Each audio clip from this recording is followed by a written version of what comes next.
Օրհնյալ Տեր մեր Հիսուս Քրիստոս ամեն։ Ամենայն հայոց կաթողիկոսն այսօր Սարդարապատի հուշահամալիրում էր իշխանականները հանրապետության հրապարակում տոնական զորահանդեսի։ Գարեգին երկրորդը ի տարբերություն 2024-ի այսօր անարգել հասավ Սարդարապատի հուշահամալիր։ 2 տարի առաջ նա ստիպված էր հաղթահարել ոստիկանական պատնեշը, երբ վարչապետի հետ գրեթե միաժամանակ եկել էին ծաղիկներ խոնարհելու։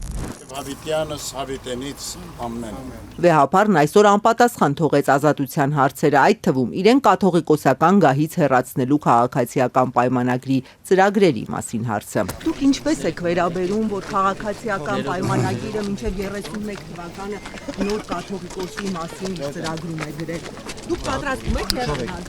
Թողեք։ Հարցասուր չի տալ։ Ծաղիկներ խոնարեց, աղոթեց, հեռացավ։ Սարդարապատ իշխանությունն այսօր չգնաց, բայց Արմավիրի մարզ ուղարկվել էին բարձրաստիճանների, այդ թվում վարչապետի ծաղկեպսակները։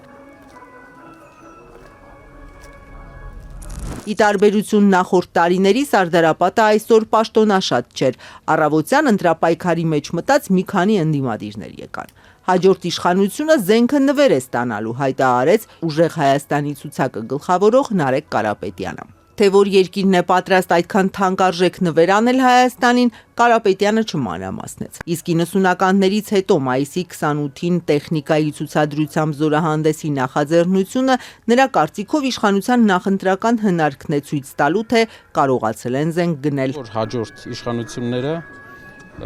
զենքը նվեր են ստանալու, շատ էժան են գնելու եւ Հայաստանը ունենալու է լուրջ անվտանգային համակարգ, որ զենքերը իրար հետ համահունչ են լինելու ներկայացնել։ Կտեսնեք։ Սամվել Կարապետյանի ուժը ռուսական գազից կախվածությունը թուլացնելու խոստում էր այսօր տալիս։ Եթե Պարսկաստանը համաձայնվի մեծ քանակությամբ բարտերային պայմանագիրի լայնացմանը, իսկ մենք տեսնում ենք, որ կհամաձայնվի,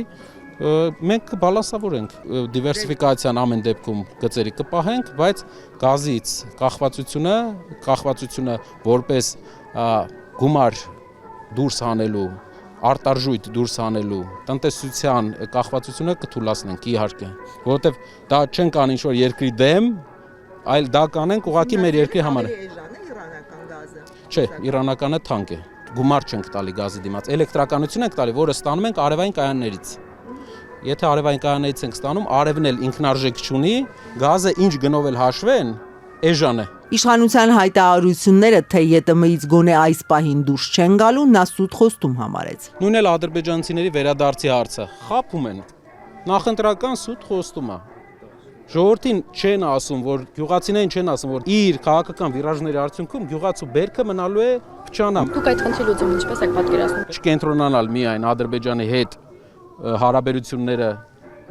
կարգավորելու վրա հույսը չդնել միայն, մեր հին դաշնակիցների հետ լավ հարաբերություններ պահպանել, որպեսզի կարողանանք հավասարակշռենք։ Այս օրերին Նիկոլ Փաշինյանը սատարումներ է ստանում։ Այդ շարքում Դոնալդ Թրամփի աջակցությունը Նարեկ Կարապետյանը մտահոգիչ չի համարում։ Եվրամիությունից այո։ Աջակցությունը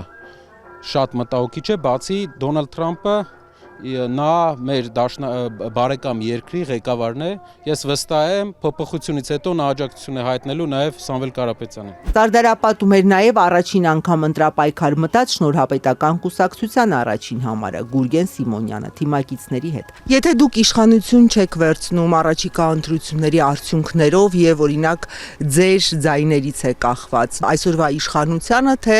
ընդդիմությանը, եթե այդպիսի բլոկ ձևավորվի իշխանություն դառնալու համար, կտակ ձեր ձայները, կմիանաք։ Ոչ մեկին։ Որևէ մեկին չենք պատրաստում միանանք եւ հայ ժողովրդի ակնկալիքները ուղղակի իջիկ դարձնենք։ Իդեպ Ուժեղ Հայաստանի ցուցակը գլխավորող Նարեկ Կարապետյանը ազատությանը փոխանցեց թե Սամվել Կարապետյանի մասին ռուսական գործակալ, թե իր Ռուսաստանի քաղաքացի լինելու լուրեր տարածողների դեմ հայցերը արդեն ներկայացրել են դատարան։ Մեր փաստաբաններն են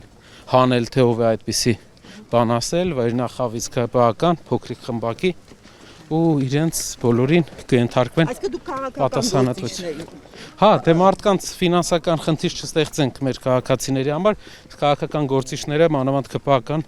վերջերս այդ ֆինանսական խնդիրներ չունեն, այդ միջոցները Պարտության համար եք դատի տվել, պարոն Կարապետյան։ Իհարկե։ Բայց Կարապետյանը չասաց, թե կոնկրետ ում դեմ են այդ հայցերը ներկայացվել։ Փաստաբաններից էլ չհաջողվեց ճշտել։